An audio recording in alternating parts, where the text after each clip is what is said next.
So we're about another 5 to 10 minutes further up the road from IBM. This is this Parma Road corporate campus. We are here for Electronic Arts, which is the second largest video game company in the US by revenue. But what's interesting here is we're here on a Saturday, but this is quite an extensive corporate complex that has an assortment of industries that are related to the creation of the metaverse and digital payment systems in this virtual space. So in this space, we also have PayPal, digital currency transfers, eBay, PR Media are associated with both of those organizations, Dun & Bradstreet, which is working on AI data analytics for companies, especially around sustainability, and we have regional offices for the FICO scoring system. So when so many folks are talking about social credit scoring as something that is in China, many are forgetting that actually the origins of it go back to the 50s with the FICO system. And then I'm trying to think of who else is out here. I guess those are the main ones that I'm thinking about. But these are all in this corporate area that's very nicely landscaped. Just off in the distance, we just had a bit of a picnic off the parking lot, and there's a giant 3-tier 5G tower looming over this sort of lovely meadowy landscape. And of course, that is what the metaverse is going to be running on, at least in the short-term future, are the 5, 6, 7+ G technologies. So those have all been being installed. So under the 5G tower in the overgrowth, the meadow area, there were some cacti, and so I went up and I noticed that there was actually this heart-shaped pad. So I think it's important to understand the role of the video gaming industry, the simulation industry, with what is going to advance forward with both issues around environmental sustainability according to the cybernetic standards set up by the United Nations Sustainable Development Goals, as well as the World Bank's One Health institution that is intended to essentially alienate humans from nature by saying humans can only damage nature, and nature is a danger to humans in terms of future viruses or viral contagion, and therefore we must be kept separate from each other for our own personal safety. And then the video gaming and simulation industry enters into this space because it provides behavioral analytics that will feed the social impact markets, and then essentially it presents sort of a counterfeit of the natural world for us to live in, quote unquote, safely, and then that will be framed as having a reduced carbon footprint. If we live our lives in virtual reality, somehow we will be saving the planet, when in fact the opposite is the case. In many respects, the data centers and the video gaming technologies and the sensor-based technologies that are all attached will be irreparably harming or changing what the natural world is, because it will no longer be natural, it will be increasingly synthetic. But the gaming industry will be fronting, like, spend your time in a video game and then you're not actually in the real world driving your cars or consuming goods or things that would be harming the world as it is.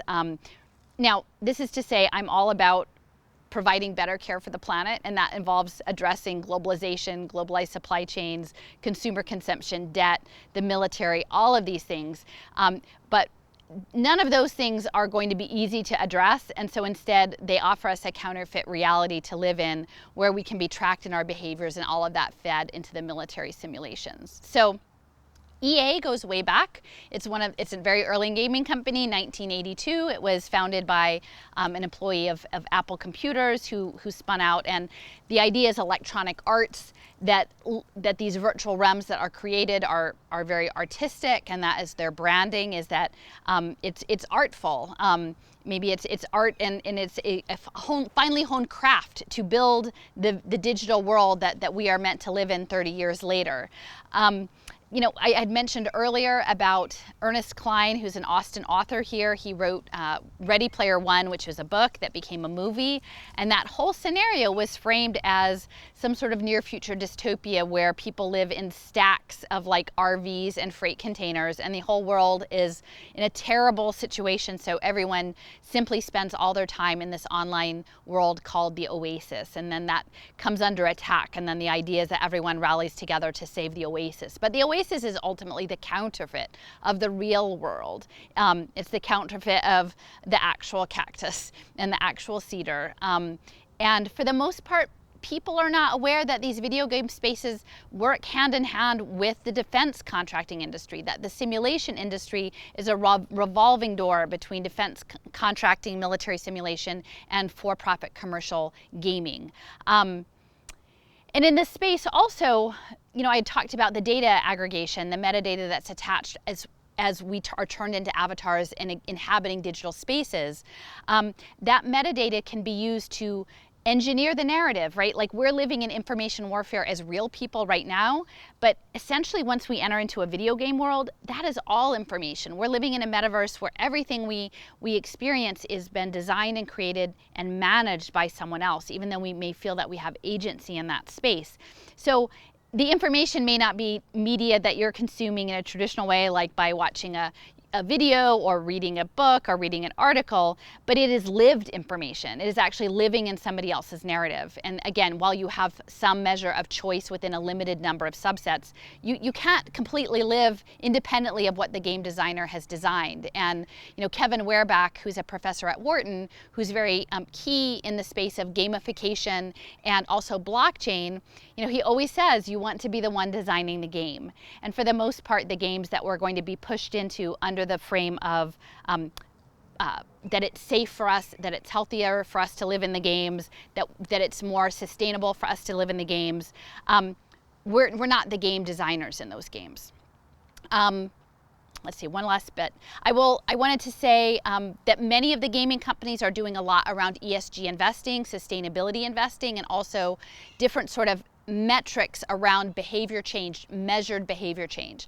Many of the impact markets are about measured behavior change, and I think increasingly that change will apply not just to your actual person, your material person, but also to your avatar identities, and that financial markets will be built on behavior change, perhaps even in-game behavior change. So Unity, which also has an office here in Austin, and Austin is a major video game center, along with regular technology and chip manufacturing and nanoelectronics innovation. Video gaming is a huge piece of the economic environment here. EA is just one of several dozen gaming companies. Unity is also a major presence, and they provide the support for the video game design across many, many platforms. And they themselves have done specifically set up social impact programs that are allied with Unity. And this rides on the heels of something called the Entertainment Software Association in 2017. They put together a program where they were, it was a panel called The Future is Gaming. And essentially it was reframing games as something beneficial for education, health, and mental health. That all of these games would be improving us within those constructs. This was 2017. But that is all about feeding social impact markets. It's not actually about creating better health or better education for people. It's about putting people in the virtual reality space. So I'm just going to take it over, make this little offering at the door. Oh, Deloitte is also in here, along with Poly. That's the other one, the voice and phone company.